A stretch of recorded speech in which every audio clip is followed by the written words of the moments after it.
So before I actually start this video, I need to say this.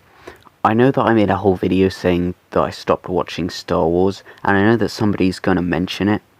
Well, to that person, I got a comment that said I should watch Andor because it's not woke, and it's nothing like the other Star Wars shows, and I thought, you know what, I might as well give it a go. Either I'm right, and it's not worth watching, and I can tell you that, or I'm wrong, and it is worth watching.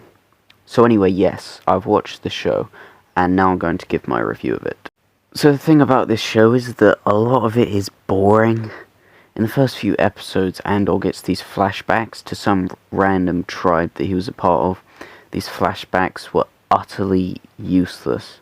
They added nothing to the story. The tribe spoke a different language and there was no subtitles, so you kind of had to just guess what they were saying to each other.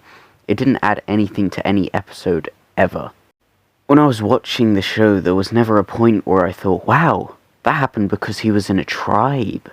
The only time of importance that is ever mentioned is when the security team tries to hunt Andor down because they mention that he's from that tribe, which is useless because the showmakers could have just made him from some random planet and then had the security team say, oh, we're looking from someone from Tatooine or somewhere else.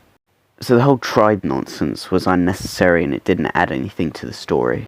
Another thing that I noticed was that all of the characters were incredibly forgettable. All of the characters got a few scenes to show their basic personality, and it takes a long time in the show before you even start to care a little bit about the characters. The only exception to all of that is Andor, because he's the main character. It wasn't until the last episode of the show where I even started to remember the characters, but even then, the only character's name that I remember is Andor, because that's the main character and also the name of the show. Also, all of the female characters were exactly the same. Each and every one of them was shown as a strong, independent woman, no exception. So because they're all the same character, it meant I didn't really care about any of them either. And because all of these characters are forgettable, it means when there's supposed to be a sad scene, when a character dies, I end up watching that scene with no emotion on my face. Because the show is trying to make it really sad, and I'm either trying to remember who the character is, or why I should care about them, considering if I do remember them, then I have to think, well, what did they do in the 2 scenes that they were given that I'm supposed to care about? However, despite all that, there were good parts of the show. A lot of the build-up was boring, but some of it was good. For example, I did enjoy the build-up to Andor escaping from the prison, but the actually enjoyable episodes were the ones where there was the payoff. The episode where the corporate officers try to hunt Andor down was good. The episode where they pull off the heist was good. The episode where Andor escapes from prison was probably my favourite.